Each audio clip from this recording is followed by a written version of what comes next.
Damai sejahtera Allah yang melampaui segala akal, itulah yang memelihara hati dan pikiran saudara di dalam Kristus Yesus Tuhan kita. Amin. Salam bagi kita semuanya. Apa kabar Bapak Inang dan Pemuda? Mantap.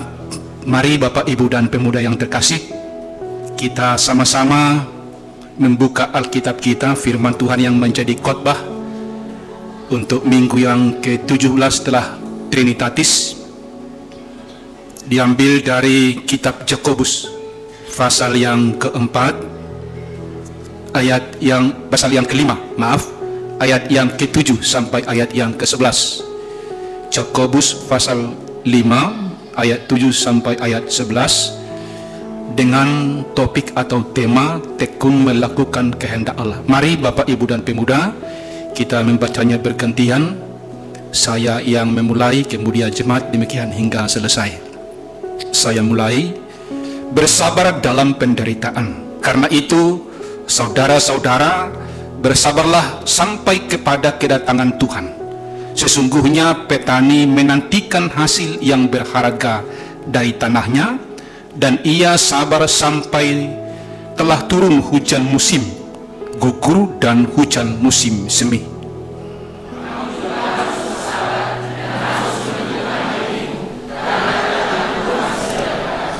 Saudara-saudara, janganlah kamu bersungut-sungut dan saling mempersalahkan, supaya kamu jangan dihukum. Sesungguhnya hakim telah berdiri di ambang pintu.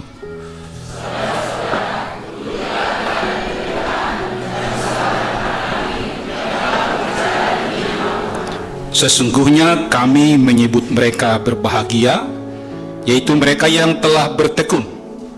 Kamu telah mendengar tentang ketekunan Ayub, dan kamu telah tahu apa yang pada akhirnya disediakan Tuhan baginya, karena Tuhan Maha Penyayang dan penuh belas kasihan. Demikian firman Tuhan. Yang berbahagia mereka yang mendengarkannya dan melakukannya di dalam hidupnya sehari-hari.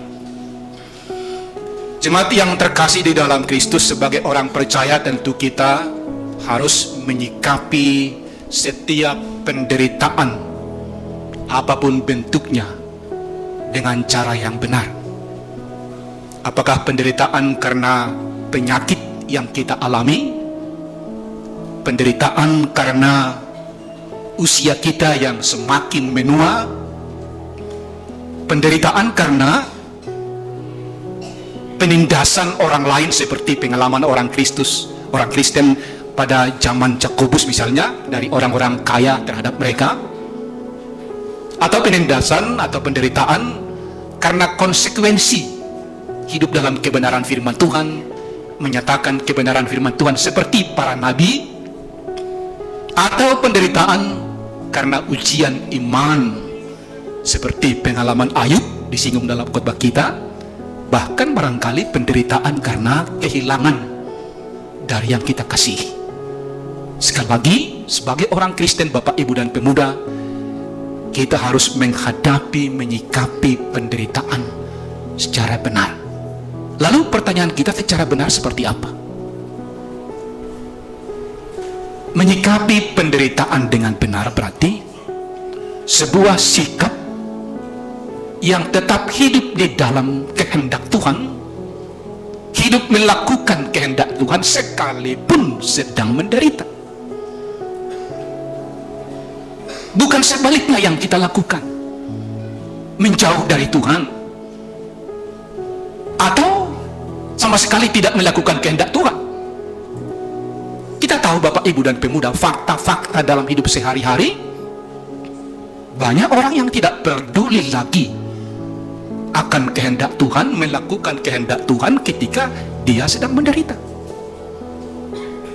Coba misalnya kita ada keinginan untuk membalas dendam kepada orang lain, kalau penderitaan itu datang dari orang lain kepada kita, mungkin kita mengatakan harus impas, harus revenge, seperti itu. Atau barangkali seperti disebutkan dalam khotbah kita ayat 9 misalnya, kita bisa bersungut-sungut dan menyalahkan satu dengan yang lain ketika penderitaan ada dalam hidup kita. Saya kurang tahu bagaimana pengalaman Bapak, Ibu, dan pemuda ketika misalnya ada yang rajin ke gereja, rajin beribadah, setia kepada Tuhan, tetapi toh harus mengalami pergumulan dan penderitaan. Jangan-jangan juga anak-anaknya mengalami pergumulan dan penderitaan. Mungkin tetangganya yang tidak rajin lebih hebat, lebih sukses mungkin barangkali dalam hidup dan anak-anaknya. Bukankah orang sering jatuh ke dalam bersungut-sungut, Tuhan kok seperti ini? Apa Tuhan tidak adil kepada kami? Apa Tuhan tidak sayang kepada kami? Kami yang rajin, yang baik-baik, rajin beribadah, mengasihi orang lain, tapi toh kenapa keluarga kami, anak kami jauh tertinggal dari anak tetangga kami yang kurang rajin? Ini kan sebuah sungut-sungut dalam hidup kita. Lalu kita mengatakan Tuhan tidak adil. Atau barangkali juga ketika penderitaan datang, saling menyalahkan. Ini biasa dan sering terjadi dalam sebuah rumah tangga, dalam keluarga. Saling menyalahkan antara suami istri misalnya. Coba bayangkan misalnya Bapak, Ibu, dan pemuda, kalau seorang ibu menyuruh anaknya yang masih remaja, anak laki-laki masih remaja, pergi ke pasar untuk membeli sesuatu dengan naik sepeda motor. Pergi nak dulu ke pasar, beli sesuatu, ini ada sepeda motor. Lalu tiba-tiba terjadi kecelakaan. Katakanlah tidak parah betul, tapi kecelakaan. Pulang bapak mendengarkan berita itu. Setelah tiba di rumah, coba bayangkan apa yang terjadi. Kalau misalnya lalu si bapak memarahi, menyalahkan istrinya, itulah dia kan masih remaja, belum punya SIM, kenapa ibu suruh dia belanja ke pasar? Lalu terbalik lagi, si ibu memarahi si bapak, itulah kenapa bapak beli sepeda motor di rumah ini. Coba bayangkan kalau sampai seperti itu. Artinya yang mau saya katakan Bapak Ibu, saling bersungut-sungut, saling menyalahkan bukan solusi mengatasi penderitaan. Itu fakta, bukti kurang percaya, tidak bisa bersyukur, dan barangkali ada rasa iri di hati kita.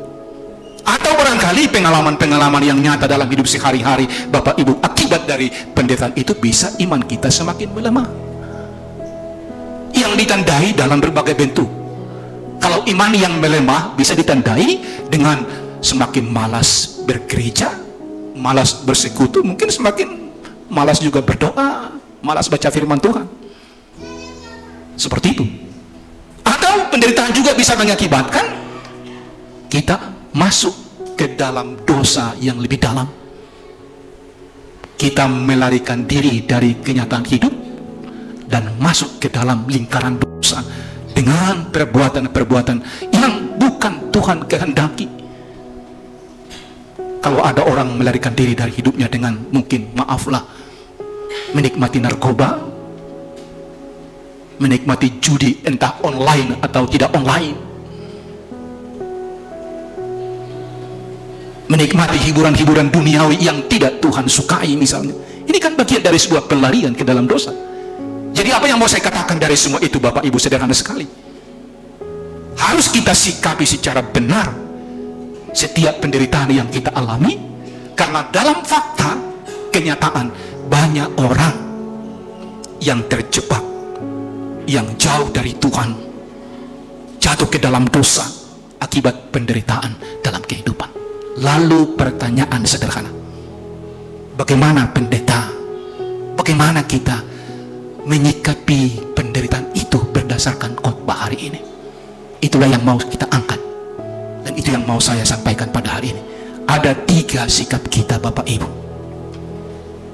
Bagaimana seharusnya kita sebagai orang percaya menghadapi dan menyikapi penderitaan dalam bentuk apapun dalam hidup ini berdasarkan khotbah kita hari ini.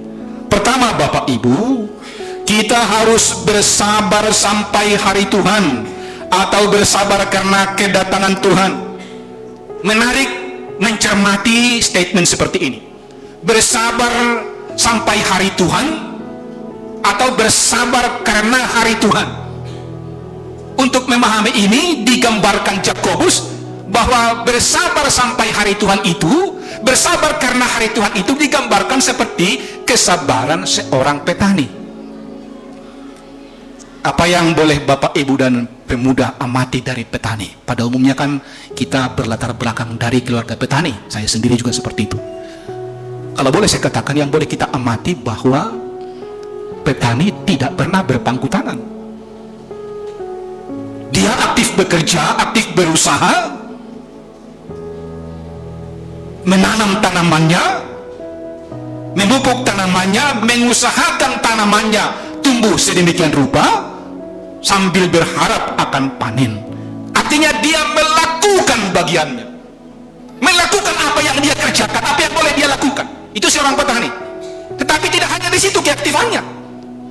Keaktifannya juga seperti dalam khotbah kita, dia menanti dalam iman akan datangnya hujan musim gugur dan hujan musim semi. Barangkali maksudnya hujan musim panen dan hujan musim menanam. Seperti itu. Kenapa dia harus menantikan itu? Karena pada prinsipnya itu bukan usaha manusia.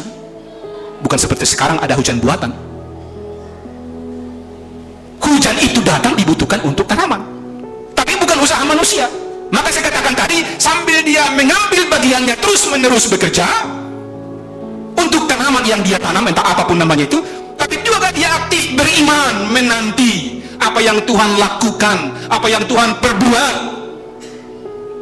dengan mendatangkan hujan sehingga tanamannya bertumbuh subur dan akhirnya dia berharap akan panen. Jadi kesabarannya di situ. Bahkan panen itulah yang menggerakkan kesabarannya. Tak pernah seorang petani membayangkan untuk gagal panen, walaupun mungkin gagal panen. Tidak pernah. Di kampung kami juga seperti itu. Walaupun waktu menanam jahe, dulu kan banyak penyakit jahe. Begitu dia membuka tanaman tak berapa rantai misalnya, dia berharap akan panen, walaupun tahu dia ada penyakit jahe. Sama seperti di Serbolo misalnya kan, nanam jeruk, kentang, kol dan sebagainya. Tahu dia ada penyakitnya, tapi dia berharap bayangannya ada panen. Dan panen itulah yang menggerakkannya untuk sabar mengambil bagiannya dan sabar beriman menanti pekerjaan dan bagian Tuhan yang Tuhan lakukan, yaitu mendatangkan hujan. Lalu Bapak Ibu, kalau inilah gambaran kesabaran kepada kita pada hari ini dalam menghadapi penderitaan, bersabar sampai hari Tuhan atau bersabar karena hari Tuhan, mau mengatakan apa itu kepada kita? Mau mengatakan bahwa kita harus aktif dalam hidup ini, melakukan kehendak Tuhan, hidup di dalam kehendak Tuhan, dalam hidup sehari-hari, dalam pekerjaan kita, dalam persekutuan kita dengan orang lain, dalam hidup bergereja, dalam hidup beriman, dalam hidup berdoa. Harus aktif, ini bagian kita. Tidak boleh tidak, itu kesabaran kita. Terus menerus aktif di dalam Tuhan, melakukan kehendak Tuhan, kalaupun harus menderita. Sambil aktif juga beriman bahwa Tuhan akan melakukan bagiannya, memberkati keaktifan kita. Tuhan melakukan bagiannya, masuk keaktifan kita itu. Sambil kita berharap pada hari Tuhan. Hari Tuhan itu kan kita pahami dalam konteks khotbah kita dalam hari penghakiman, di mana pada hari penghakiman itu Bapak Ibu jelas ada hukuman bagi orang yang tidak setia dan ada pahala, saya pakai istilah itu, ada berkat, ada upah bagi orang-orang yang setia. Dan bagi orang-orang yang setia itulah kita itu yang penuh dalam kesabaran inilah, lalu kita berjuang dalam kesabaran, bertahan dalam kesabaran, tetapi dalam Tuhan sekalipun dalam penderitaan, karena kita tahu bahwa tidak seberapa penderitaan yang kita alami ini dibandingkan sukacita yang akan Tuhan berikan kepada kita. Mahkota kehidupan yang Tuhan berikan pada hari Tuhan itu kepada kita tidak seberapa dibanding itu. Tidak seberapa penderitaan yang Bapak Ibu alami hari ini, besok dan lusa, dibandingkan sukacita yang akan Tuhan berikan. Mahkota kehidupan masuk ke rumah Bapa di surga. Itulah kekuatan kita hidup dalam kesabaran. Itulah gambaran dari kesabaran sampai hari Tuhan, seperti kesabaran seorang petani. Jadi tidak ada perlu ditakutkan dalam hidup ini. Penderitaan bagian hidup kita, cuma menyikapinya cara benar itu yang penting bagi kita hari ini. Itu yang pertama, Bapak Ibu, dari khotbah kita. Yang kedua, saudara, dari khotbah kita ini kita diingatkan juga bagaimana kita menyikapi penderitaan itu, yakni bersabar dengan meneguhkan hati kita. Ayat 8. Bersabar dengan meneguhkan hati kita. Meneguhkan hati, menguatkan hati. Hati yang teguh itu diibaratkan seperti ketika Musa mengangkat tangannya ketika Israel berperang dengan bangsa Amalek.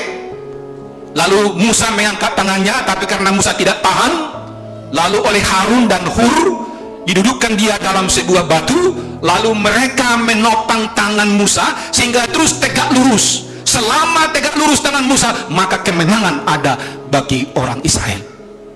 Itu dapat dibaca dalam Kejadian 17 ayat 8 sampai 16. Jadi bersabar dengan meneguhkan hati berarti apa, Bapak Ibu? Berarti sebuah sikap hati, sebuah sikap iman kepada Tuhan, kalaupun dalam penderitaan, tapi tetap mempercayakan hidup kita kepada Tuhan, mempercayakan hati kita kepada Tuhan, mempercayakan iman kita kepada Tuhan. Kalaupun toh harus menghadapi penderitaan itu, tidak naik turun, teguh, tidak berubah-ubah. Mengapa dengan hati, Bapak Ibu? Tadi kan dibaca si paragenda dari Amsal 4 ayat 23, waspadalah dan jagalah hatimu, sebab dari hatimulah keluar kehidupan. Di situ kata kuncinya. Jadi mengapa kita harus menguatkan hati kita, tidak berubah-ubah kepada yang lain, tapi teguh dipercayakan kepada Tuhan? Karena hati kita ini pusat kehidupan, pusat pikiran. Hati ini yang mengendalikan pikiran. Kalau pikiran mengatakan A, B salah, C benar dan sebagainya, kalau ini dikerjakan seperti ini, tapi hati bisa mengatakan mengerem. Kalau itu kau lakukan tidak damai dalam hatimu, walaupun itu benar. Benarnya yang kau lakukan itu, pikiran mengatakan itu benar, tapi hatimu tidak akan damai. Ini mengendalikan itu. Jadi hati ini adalah pusat pikiran, pusat kemauan, pusat kehendak, pusat spiritualitas kita, pusat moral kita di situ. Itu sebabnya Yesus mengingatkan kita kan, dari hati, apa konten hati itu bisa keluar, baik yang baik maupun tidak baik. Karena itu waspadalah, jagalah hatimu. Bagaimana kita menjaga hati, Bapak Ibu? Kita harus belajar kepada pengalaman Salomo ketika dia diberi kesempatan oleh Tuhan setelah menjadi raja. Apa yang kamu minta? Tuhan, berikanlah kepadaku hati yang pantas, hati yang bijaksana. Apa itu?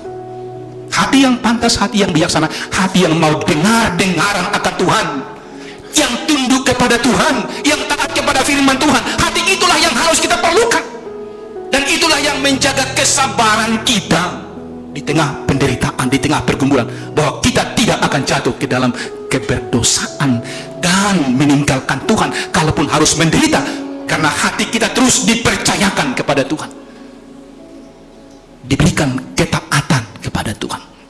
Jadi sekali lagi, Bapak Ibu yang kekasih dan pemuda di dalam Kristus, bahwa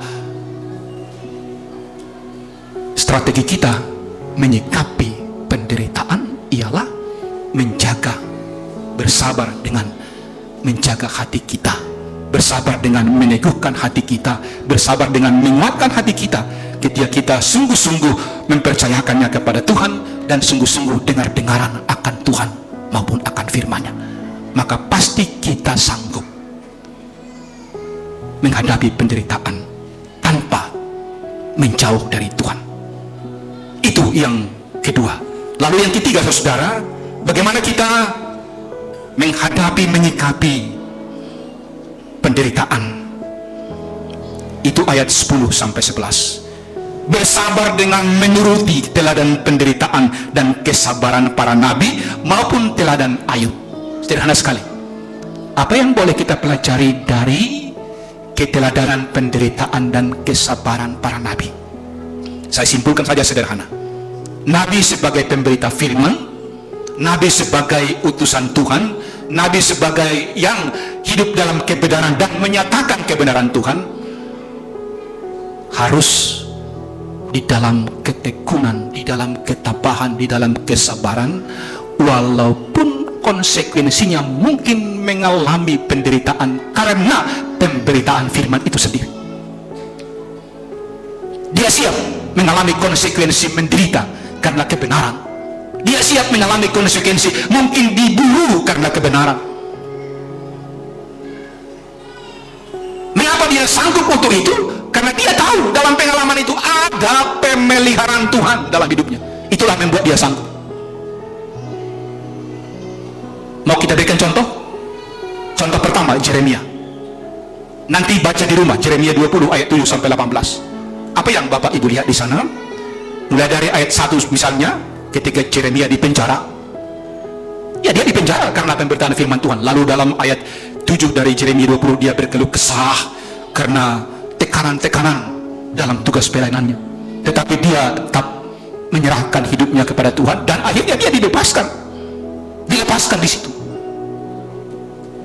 Karena dia yakin, kalaupun harus menderita karena sebuah kebenaran, hidup dalam kebenaran dan menyatakan kebenaran Tuhan, saya tahu, begitu kata Yeremia, Tuhan memelihara saya. Contoh lain, Amos. Nanti baca Amos 7 ayat 10 sampai 17. Amos sempat diusir karena dia begitu tegas memberitakan firman Tuhan, mengkritik orang-orang pejabat ketika itu. Lalu diusir oleh Imam Amazia. Itu konsekuensi yang dihadapi, tapi dia bertahan di dalam kebenaran itu karena dia percaya Tuhan memeliharanya. Yang terakhir, ini sering kita dengarkan tentang Elia. Ingat siapa Elia? Masih ingat Bapak Ibu kan siapa Elia? Nabi di Israel Utara, seorang yang berani menentang Raja Ahab dengan dewa-dewa Baalnya. Karena Raja Ahab mengakomodir penyembahan kepada dewa-dewa, dia menentangnya. Karena dia menentangnya, dia mendapat perlawanan, dan dia pergi ke sungai Kerit, ingat? Dan selama 3 tahun ada musim kemarau, dia memberitakan itu kepada, ada musim kemarau karena kejahatan kalian, seperti itu. Lalu dalam 3 tahun itu apa yang terjadi? Siapa yang memberikan makan Elia? Ingat siapa? Burung gagak yang Tuhan utus. Apa artinya itu? Artinya kesetiaan dari orang yang bertekun sekalipun menderita. Orang beriman sekalipun menderita, ada nyata pemeliharaan Tuhan. Itulah yang kita pelajari tentang teladan dari penderitaan Nabi dan kesabaran mereka. Ada pemeliharaan Tuhan konkret itu dalam hidup ini. Lalu kalau kita diminta belajar dari Ayub, ini biasa kisah yang kita dengarkan. Apa yang Bapak Ibu tahu tentang Ayub? Tentu sederhana sekali. Seorang yang beriman, yang saleh, yang percaya kepada Tuhan, tapi harus menderita. Namun dia bertahan di dalam iman itu, walaupun menderita, walaupun istrinya menyuruh dia untuk berlaku jahat kepada Tuhan karena banyak penderitaan yang dia alami.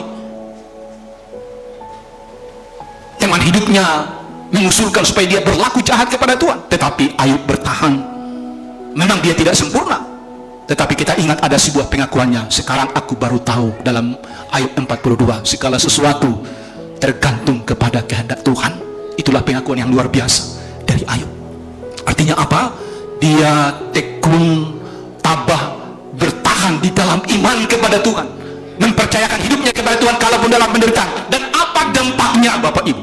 Ingat, tidak usah saya panjang ceritanya, itu dampaknya yang ada sebuah pemulihan dalam hidup.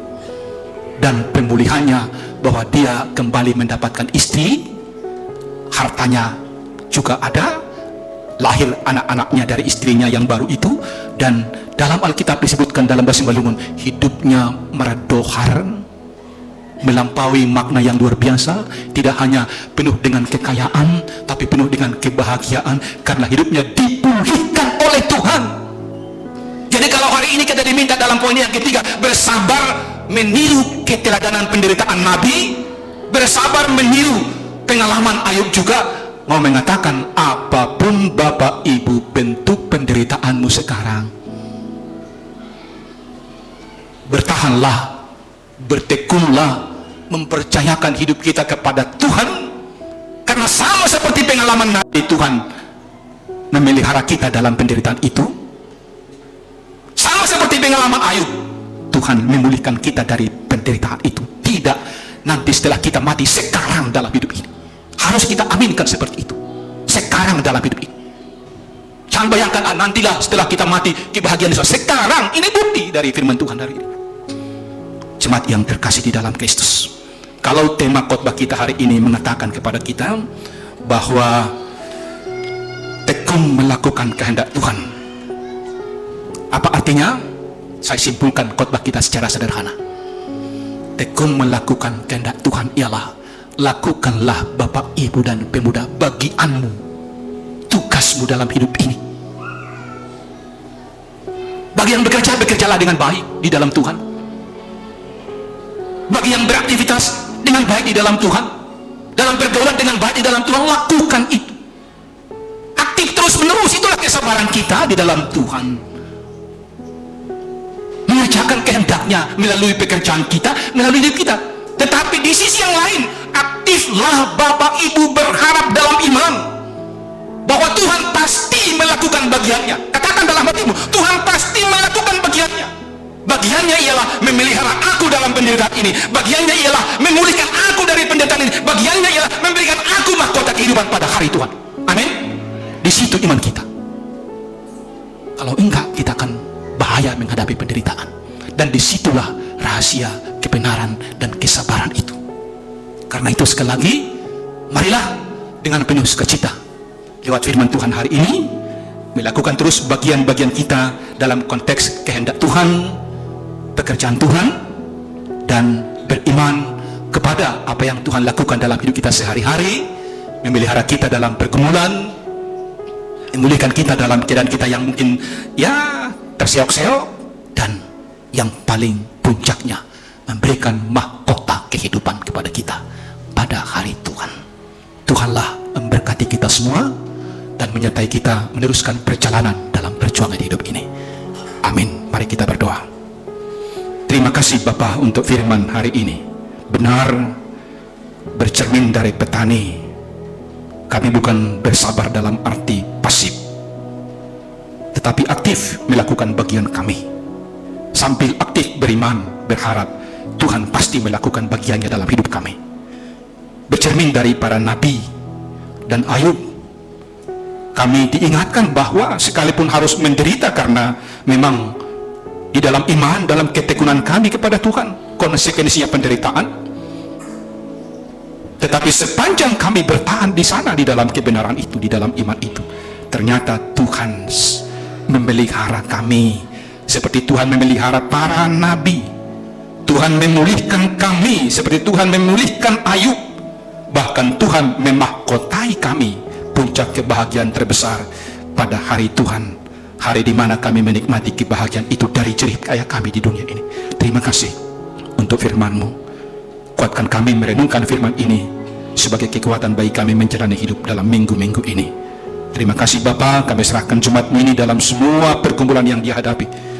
Jangan pernah biarkan mereka jemaat-Mu ini Bapa menjauh dari-Mu, mengambil jalan pintas karena pergumulan apapun yang dihadapi, tetapi tetap di dalam Tuhan, di dalam kehendak-Mu dan melakukan kehendak-Mu. Terima kasih Tuhan. Di dalam nama Tuhan Yesus, terimalah doa kami. Amin.